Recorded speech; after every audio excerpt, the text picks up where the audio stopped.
제가 예배 전에 직전에 굉장히 힘들어서 지금도 약간 있는데 아침에 제가 조금 음식이 있어서 약간 상한 것 같아요.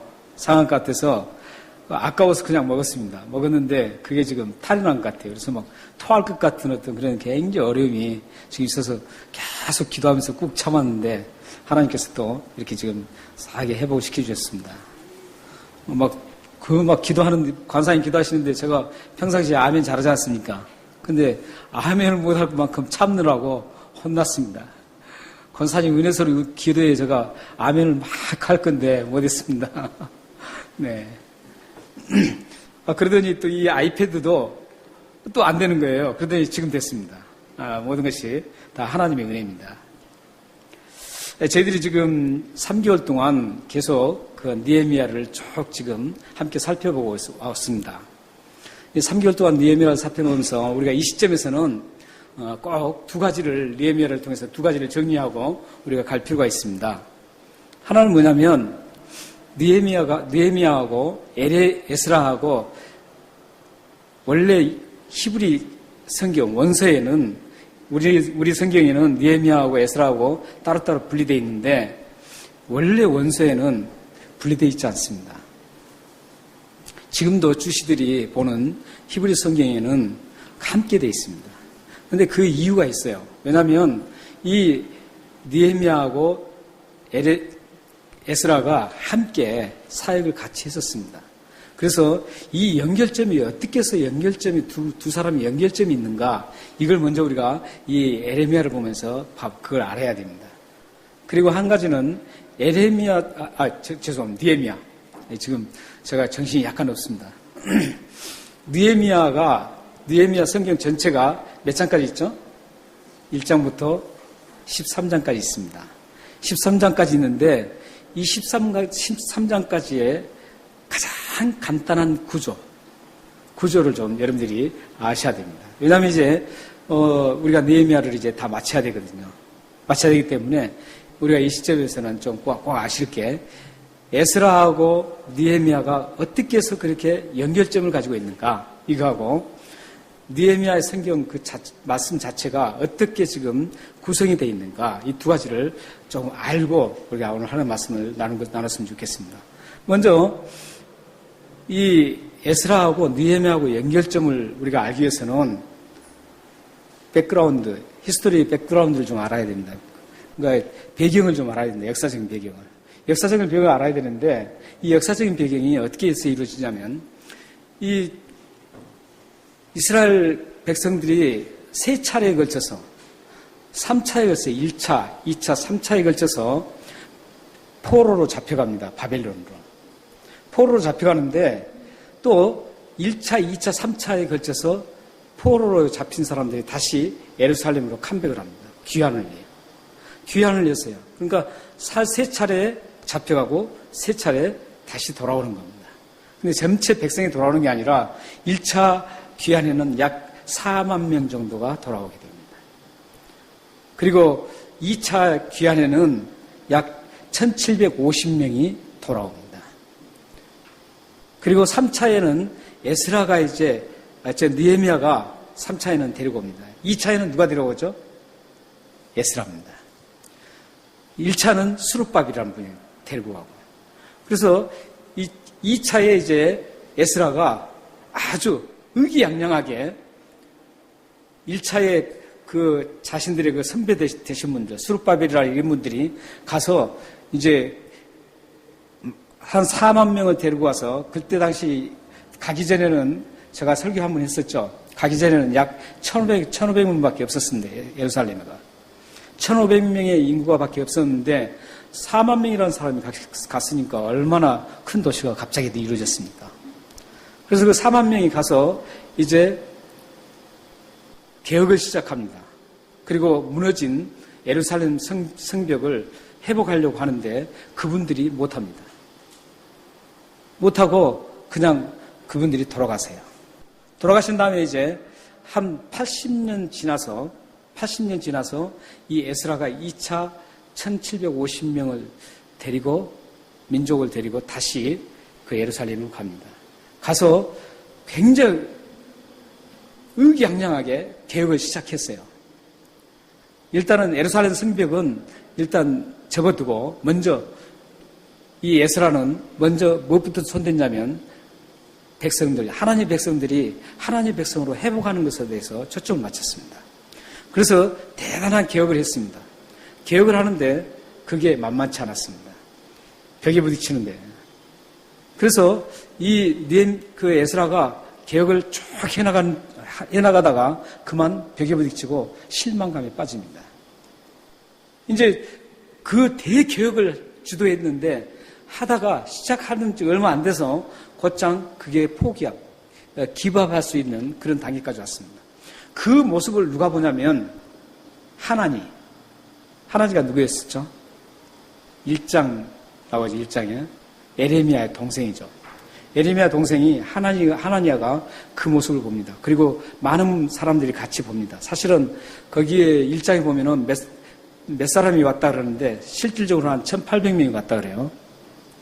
느헤미야에게 갔어요. 그래서 그 어려운 상황을 지금 에스라가 그렇게 개혁을 하려고 했는데 하나님 백성으로 다 회복을 시키려고 하는데 그게 하다가 중단될 수밖에 없는 그 위기 상황에서 이 하나니가 느헤미야의 동생 하나니아가 너무 답답한 거예요. 그래서 이제 형을 생각한 겁니다. 형이 지금 현재 어떻게 돼 있었죠? 느헤미야가 페르시아, 지금의 이란이라고 했죠. 페르시아 제국의 굉장히 높은 술관원장이 돼 있었습니다. 술관원장에 대해서는 제가 설교 때 말씀드렸으니까 얼마나 굉장한 직책인지를 말씀드렸습니다. 술관원장을 맡았어요. 그러니까 대단한 권력을 가지고 있는 거예요. 그래서 이 동생 하나니아가 이제 형을 찾아가는 겁니다. 형을 찾아가서 지금 현재 예루살렘에서 에스라가 개혁을 하다가 중단 위기에 놓인 상황을 그대로 얘기합니다. 하면서 이제 백성들, 거기 남은 백성들이 굶기도 하고 또 예루살렘 성이 다 불타버리고 또 잡혀가기도 하고 이런 상황을 말하니까 느헤미야가 어떻게 합니까? 통곡을 하면서 하나님 앞에 기도를 했죠. 그래서 이제 이 느헤미야가 결단을 하죠. 내가 이런 좋은 자리에서 안주해서는 안 되겠다. 하나님의 뜻을 이루는 사람 돼야 되겠다 하고 이제 자기 자리 모든 걸 다 던져버립니다. 던지고 다시 자기가 몇 명을 데리고 약 180명 정도 데리고 이제 다시 예루살렘으로 갑니다. 가서 누구를 만나죠? 에스라를 만나는 겁니다. 에스라를 만나요. 느헤미야라는 이름의 뜻이 뭔 줄 아세요? 여호와께서 이루하신다 이런 뜻입니다. 느헤미야는 그 이름대로 이제 막강한 자금을 가지고 왔고 또 군사까지도 왕의 허락을 받고 이제 그 예루살렘으로 다시 가서 에스라를 힘을 실어주는 겁니다. 그때 이 에스라가 엄청 위로를 받습니다. 에스라를 이제 완전히 번아웃 됐어요. 완전히 상심한 마음으로 있었어요. 그래서 이제 에스라는 도저히 나는 더 이상 개혁할 수 없다는 어떤 그런 자포자기 상태에 있었는데 이 느헤미야가 가서 이름답게 이 에스라를 위로자가 됩니다. 그래서 다시 이 에스라가 일어섭니다. 일어서서 느헤미야하고 함께 같이 개혁을 시작합니다. 그리고 두 사람이 함께 성벽을, 허물어진 예루살렘 성벽을 다시 회복을 시킵니다. 그리고 예루살렘 성벽만 회복해서는 안 되죠. 더 중요한 게 사람이에요. 사람을 회복시킵니다. 그래서 이 두 사람이 그렇게 해서 만나는 겁니다. 그렇기 때문에 느헤미야와 에스라가 함께 기록될 수밖에 없는 것이죠. 같이 사역을 했기 때문에. 이 점을 좀 아시면 좋겠습니다. 그래서 이게 역사적인 연결고리가 이렇게 돼 있다는 겁니다. 그리고 또 하나 우리가 알아야 될 것은 느헤미야가 어떻게 구성된 13장까지 있는데 어떻게 구성되어 있는가? 이거는 이제 우리가 느헤미야 끝나면서 느헤미야 하면은 그렇지 이렇게 구성되어 있지 이것만 딱 아시면 됩니다. 간단하게 저게 정리해 드리겠습니다. 느헤미야는 1장부터 7장까지 1장부터 7장까지가 뭘 기록되어 있냐면은 느헤미야의 개인 소개가 되어 있고 그런 다음에 느헤미야가 이제 예루살렘 가서 성벽을 건축하는, 성벽을 다시 일으키는, 회복하는 그런 내용들이 거기 써 있습니다. 그러니까 1장부터 7장까지는 느헤미야가 페르시아 수산궁에 있을 때 하고, 그리고 다시 그 느헤미야가 다시 이제 예루살렘으로 가서, 느헤미야는 3세입니다. 이민 3세예요.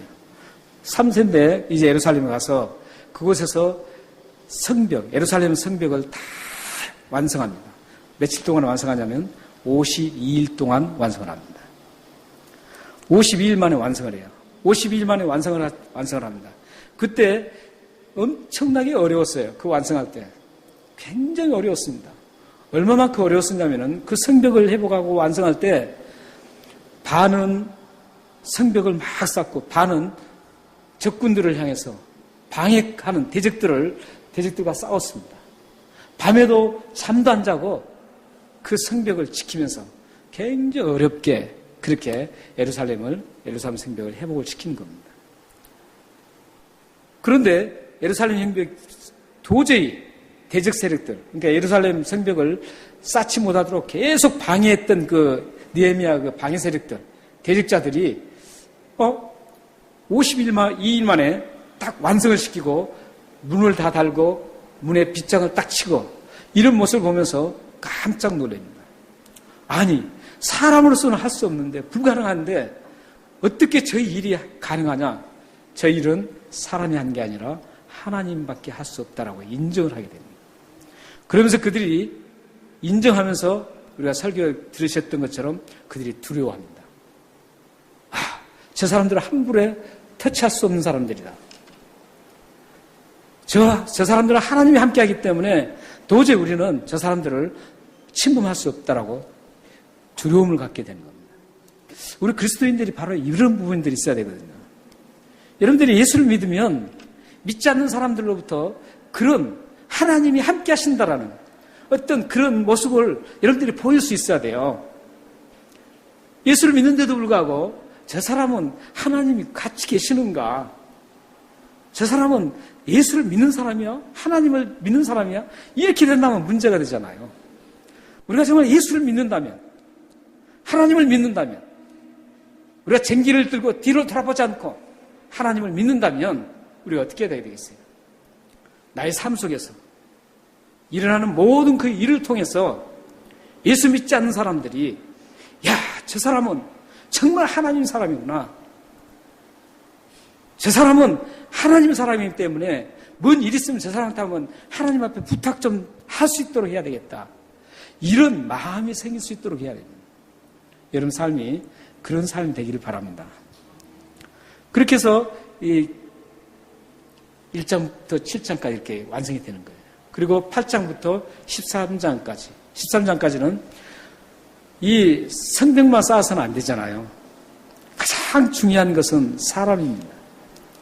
이 사람을 회복시켜야 되는 거예요. 사람을 회복시켜야 되는데 회복시킬 방법이 하나는 거예요. 하나밖에 없는 거예요. 그게 뭐냐면 하나님의 말씀을 낭독하는 겁니다. 하나님 말씀을 낭독해요. 그래서 이스라엘 백성들을 다 모아놓고 에스라를 뽑아가지고 그 성경에 보면 나무 강대상을 만들어서 거기서 하나님 말씀을 낭독합니다. 그러면 백성들이 모두가 그 하나님 말씀을 따라하는 거예요. 근데 이 하나님 말씀 낭독이 몇 년 만에 이루어지냐면은 약 400년 만에 이루어지는 거예요. 어마어마한 기간 동안에 이 낭독한 것이 하나님 말씀을 다 잃어버렸어요.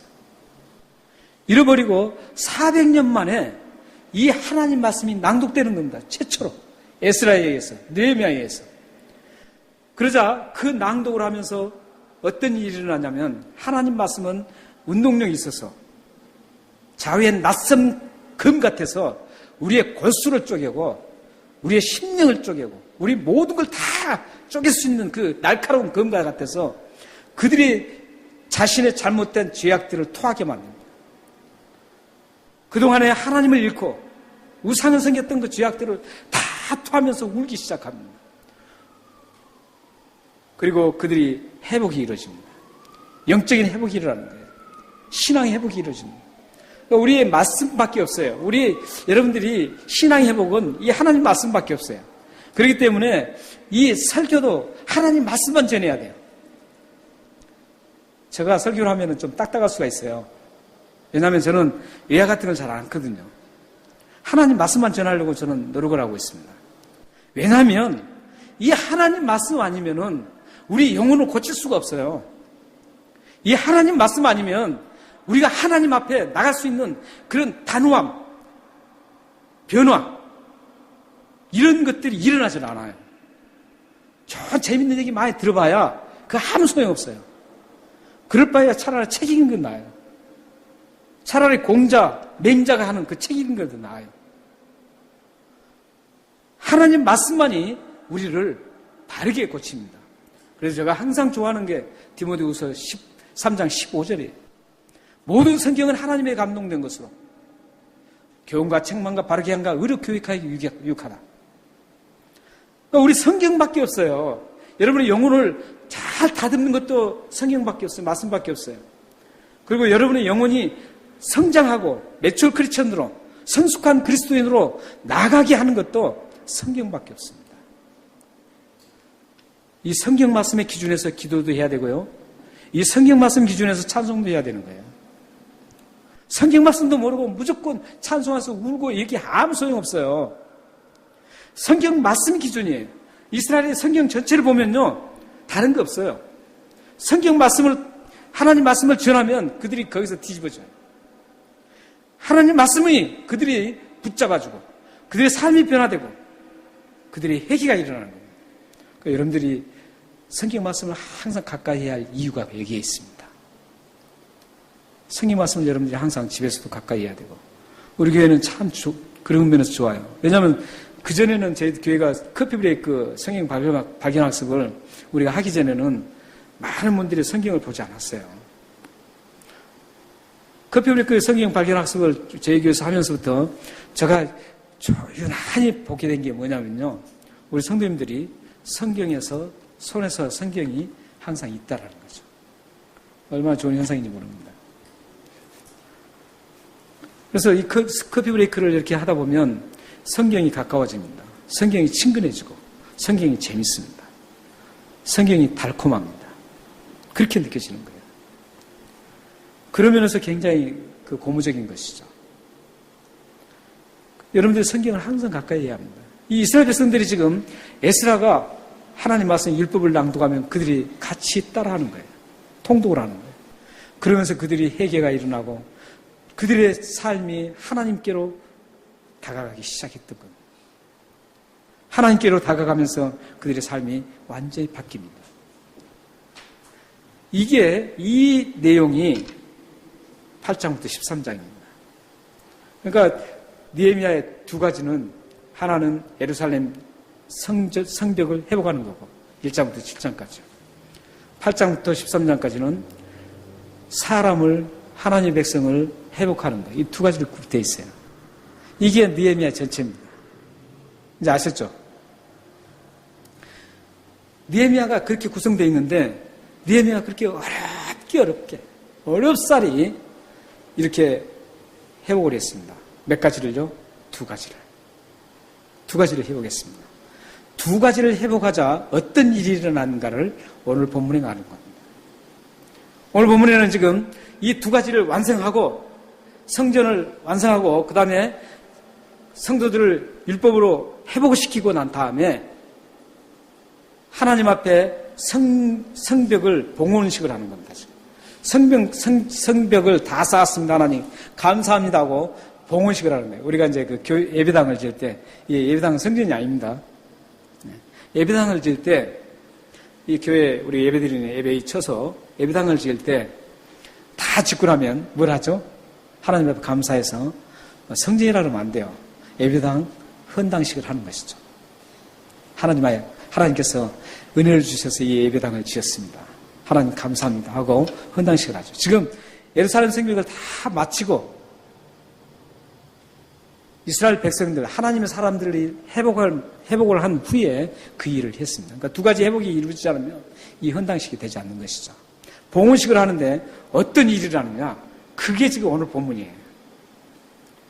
그 본문을 보면 42절 보면은 이제 막 찬송을 하죠. 찬송을 합니다. 여기 보면 재밌는 이름이 하나 나옵니다. 42절 그 마지막 부분은 그 감독은 에스라 하야라 이렇게 돼 있죠. 히야네, 히야. 에스라 히야. 이 사람이 누군 줄 아세요? 성경에 나오는 지휘자입니다, 지휘자. 우리 서상희 집사님 지금 지휘하시는데, 성경에 이 지휘자 이름이 안 나옵니다. 많이 안 나와요. 안 나오는데, 여기에 지휘자 이름이 나옵니다. 막 노래를 하는데, 그걸 총 책임져서 지휘를 하는 겁니다. 하나님 앞에. 봉헌식에. 막 지휘를 해요. 지휘를 하면서 일을 하는 현상이 43절입니다. 43절 우리가 다 같이 한번 이 두 가지 회복이 이루어졌을 때 어떤 일이 일어나는가, 그걸 우리가 43절을 중요하니까 어떤 일이 일어나는가를 우리 함께 43절을 읽어보겠습니다. 다 같이 한번 읽겠습니다. 시작. 이날에 우리가 큰 제사를 드리고 심히 즐거워하였으니 이는 하나님이 크게 즐거워하게 하셨습니다. 부녀와 어린아이도 즐거워하였으므로 예루살렘이 즐거워하는 소리가 멀리 들렸느니라. 여기 지금 한 절에 즐거워하였다가 몇 번 나옵니까? 몇 번 나오죠? 커피 브레이크 시간입니다. 예, 4번 나오죠. 한 절이 이렇게 즐거워한 게 이렇게 굉장히 많이 나오고 있습니다. 얼마나 즐거웠습니다. 근데 즐거웠다 그 앞에 또 한정사가 하나 붙어 있습니다. 한정사가 하나 붙어 있는데 뭐가 붙어 있죠? 예, 부사가 하나 붙어 있죠. 뭐가 붙어 있죠? 크게. 하나님이 크게. 그리고 심히 즐거워하고, 크게 즐거워하고, 그리고 그 소리가 멀리까지 들고. 굉장한 즐거움. 이게 표현할 수 없는 즐거움이에요. 이 회복이 이루어져야지 이런 일들이 있다는 것이죠. 여러분들이 즐거워하려고 해도 아무리 즐거워하려고 안 돼요. 성경에 즐거워하라 그러잖아요. 빌보에서는 또 기뻐하라. 내가 다시 말하는데 기뻐하라 이러죠. 기쁘려고 해도 잘 안 돼요. 왜 안 된 줄 아세요? 신앙의 회복이 안 됐기 때문에 그런 거예요. 여러분들이 정말 기쁨, 하나님 주시는 그 기쁨으로 넘쳐나려면 우선 해야 될 게 있어요. 회복이 먼저예요. 회복. 여러분들이 신앙의 회복만 되면 기뻐하지 말라 그래도 기뻐해요. 사도 바울 보세요. 빌립보 감옥에서 지금 언제 죽을 줄 모르는데 밖에 있는 사람들에게 즐거워하라, 기뻐하라는 거예요. 왜 가능하겠어요? 사도 바울의 신앙이 그만큼 엄청난 성숙을 가져왔기 때문에. 그러니까 여러분들의 기쁨은 여러분의 신앙의 성숙도에 따라서 그만큼 기뻐할 수 있습니다.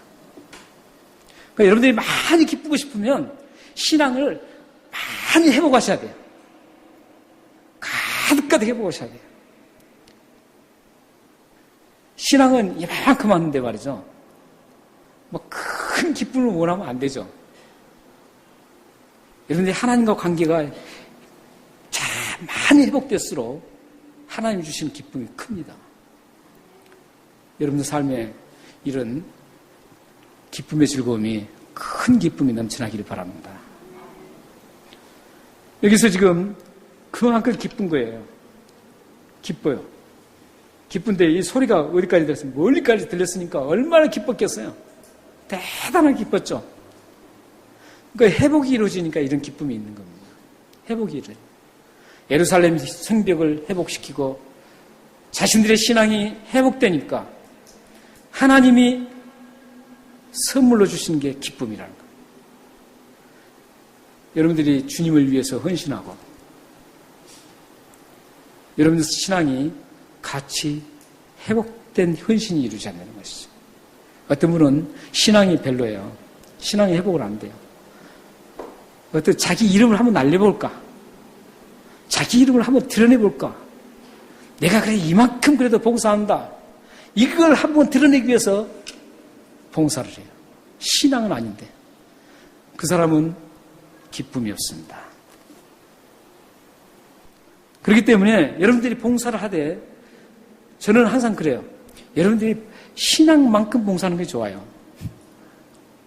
헌금도 그래요. 헌금도 제가 헌금 강조 안 하잖아요. 헌금도 마찬가지예요. 헌금도 여러분들 신앙만큼 하셔야 돼요. 신앙 이만큼 하는데 막 많이 바치면은 시험에 들어요. 그렇게 하지 마세요. 내 신앙만큼 하나님 앞에 헌신도 하고 봉사도 해야 되고 신앙만큼 하나님 앞에 드리세요. 너무 무리하지 마세요. 그래야 여러분들이 참다운 기쁨의 맛을 볼 수 있습니다. 그 기쁨이 커질 수가 있어요. 커질 수가 있어요. 신앙이 안 된 상태에서 봉사하다가 시험 들면은 그러니까 하는 만큼 하면 하나님께서 그만큼 기쁨을 주셔요. 그리고 기쁨의 맛이 계속 들어지는 거예요. 그러면은 그 기쁨의 맛이 확장되고 확장돼서 여러분의 기쁨이 충만한 기쁨으로 즐거움으로 삶이 펼쳐질 수가 있습니다. 사랑하는 여러분들이 정말 이 신앙을 회복을 잘하시고 봉사도 회복을 잘하시기를 바랍니다.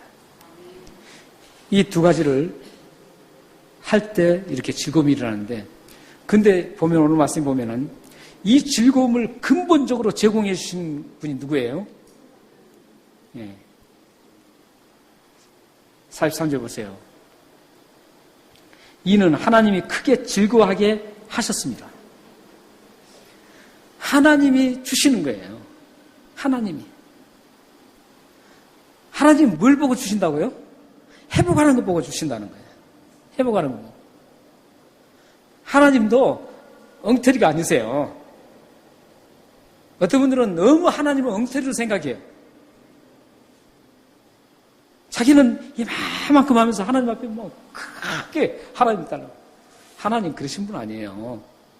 하나님은 공평하신 공의로우신 분이에요. 하나님이 정확하신 분이에요. 누구처럼 말이죠. 마음 쓰는 대로 그래 내 마음에 드니까 그래 이렇게 안 되니까 이렇게 아니에요. 정확하게 보시고 거기에 따라서 딱딱딱 주신 분이에요. 여러분 신앙생활이 그렇게 가야 됩니다. 기도를 열심히 많이 해서요. 그래야만 여러분들이 받는 것도 많죠. 기도도 하지 않고 받으려고 그러면 그건 안 되잖아요. 여러분들에게 정말 힘든 일들, 우리 이민사에서도 힘든 일들이 많지 않습니까? 여러분들 그렇게 많은 그 힘든 일이 있을 때 여러분들 어떻게 하시겠어요? 살아계신 하나님 앞에 하나님, 제가 참 힘들어요. 이 말만 여러분들이 해도 하나님은 들어주셔요. 믿으시나요? 안 믿으시나요? 예. 네, 이렇게 하나님이 주시는 거예요, 기쁨. 이 기쁨이 진짜 기쁨입니다. 이 즐거움이 진짜 즐거움이에요. 세상에 돈 많이 가졌을 때 그 기쁨, 즐거움, 그건 순간입니다. 그래서 마치 바닷물을 계속 마시는 것 같아요. 그 돈이 계속 들어와야 기쁘는 거예요. 그러나 하나님 주신 기쁨은, 한번 주신 그 기쁨은 영원합니다. 정말 여러분들 한번 체험해보세요. 없어도 지금 호주머니에 당장 돈이 다 떨어져도 기쁜 거예요. 즐거운 거예요. 하나님 주시면 그래요. 하나님 주신 기쁨은 여러분들이 비참한 생활을 해도 기쁜 겁니다. 환경에 의해서 좌우되지 않습니다. 있고 가지고 안 가지고의 문제에서 좌우되지 않습니다. 내가 성공하고 성공하지 못하고 실패했다. 이거에 의해서 내 기쁨이 좌우되잖아요. 여러분들 그런 하나님이 주신 기쁨을 가지고 계셔야 돼요. 예수를 믿는다면, 하나님을 믿는다면 하나님 주신 기쁨을 소유해야 되잖아요. 그래서 그 기쁨을 가지고 세상에 나가서 이겨야 되잖아요. 그런 기쁨을 가야만 세상에 가서 이길 수 있어요. 환경의 지배를 받는 기쁨은 가서 패배합니다. 왜냐하면 환경에서 기쁨을 얻으려고 그러면 타협할 수밖에 없어요. 담대하지 못해요. 그렇기 때문에 여러분들의 삶이 정말 하나님 앞에 주신, 하나님 주신 기쁨을 그거 하나 생각하고 일생을 살아가도 승리합니다. 성공합니다. 하나님이 주셨어요. 그리고 그 기쁨을 받은 이후에 어떻게 됩니까? 먼저 이 기쁨이 얼마 만에 받은 줄 아세요? 이스라엘 백성들이. 이 즐거움을 이스라엘 백성들이 받은 게 맨 처음 포로로 잡혀갔을 때가 BC, Before Christ 606년이었어요. 606년이었는데 이 에스라가 포로로 다시 예루살렘을 간 게 몇 년이냐면 444년입니다. 444년. 그리고 느헤미야가 간 게 443년이었어요. 그리고 느헤미야가 그 예루살렘에서 몇 년 동안 사역을 하냐면 12년 동안 사역을 합니다. 그러니까 약 160년 동안. 160년 동안 이스라엘 사람들은 기쁨이 없었습니다. 즐거움이 없었어요. 그들에게서 즐거움이 없었어요. 항상 괴로웠어요. 항상 마음에 슬펐어요. 그들이 쫓아갔던 우상들, 하나님을 버리고 자기들은 우상을 쫓아가면 즐거울 거라고 생각했어요. 그러나 오히려 하나님은 그 사랑하는 백성이기 때문에 그 주위에 바벨론을 통해서 치고, 아수르를 통해서 치고, 페르시아를 통해서 치는 겁니다. 처참하게 슬픔의 장입니다. 고통의 처함입니다. 그러다가 160년 만에 즐거움을 되찾았습니다. 뭐 때문에요? 회복 때문에.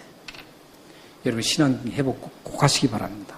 혹시 여기 이 자리에 지금 현재 신앙이 바닥을 치고 있다면 빨리 회복하세요. 지금 내가 이 물질적인 것, 외형적인 것만 자꾸 추구하고 거기서 기쁨을 얻으려고 생각하셨다면 포기하시고 빨리 하나님 앞으로 돌아와서 신앙이 회복되기를 바랍니다. 그러면 여러분들은 정말 누구도 이해할 수 없는 그 기쁨, 하나님 주시는 기쁨, 평안을 여러분들 누리고 살아가실 것입니다. 이렇게 기쁨을 누리면서 누린 사람은 어떻게 됩니까? 누리면서 44절, 45절입니다. 이제 간단하게 말씀드리겠습니다. 기쁨을 누린 사람들이 이제 어떻게 해요? 곡간을 짓고 거기다가 자기들이 처음 익은 열매들을 하나님 앞에 감사함으로 드리는 겁니다. 우리는 사실 그래요. 즐거우면은 그럴 수가 있거든요. 많은 분들이 그래요. 즐거우면은 그 즐거움으로 끝나버려요. 즐거움으로 끝나서는 안 돼요. 즐거움을 주셨던 그분을 생각해야 돼요. 즐거움을 제공해 주신 그 하나님, 즐거움을 동기를 주신 하나님, 그 하나님을 생각하셔야 된다고요. 그 하나님을 생각하고 다시 나의 즐거움을 하나님 앞에 돌려드리는 거예요. 다시 하나님 앞에 그 나의 즐거움을 주신 그 즐거움을 다시 돌려드리면 하나님이 어떻게 하시겠어요? 하나님 그러면 입 싹 닦을까요? 아니죠. 하나님은 더 큰 즐거움을 주신다는 거예요. 그게 다음에 계속 나옵니다. 사랑하는 여러분, 여러분의 삶 속에 회복해야 될 것들을 정리하십시오. 지금 나는 어떤 부분에서 회복을 해야 되는가? 하나님과 관계에 막힌 것, 그 자체를 어떤 것을 제거하고 하나님과 회복을 해야 될 것인가? 회복해야 될 그 요소들이 참 많습니다. 회복해야 될 그 목록을 여러분들이 잘 정리하시고 그 목록을 정해서 하나하나 제거해 나가십시오. 하나님과 회복 관계를 방해하는 것들을 정리해 나가십시오. 그리고 여러분들이 하나님 앞에 충성하셔야 됩니다. 하나님의 일을 열심히 하셔야 됩니다. 한쪽만 해서도 안 돼요. 그 이후에 하나님의 일을 열심히 해서 하나님이 보시기에 너무 좋았더라 해서 하나님이 주시는 즐거움을 누리시길 바랍니다. 사랑하는 성도 여러분, 여러분들은 우리는 모두가 하나입니다.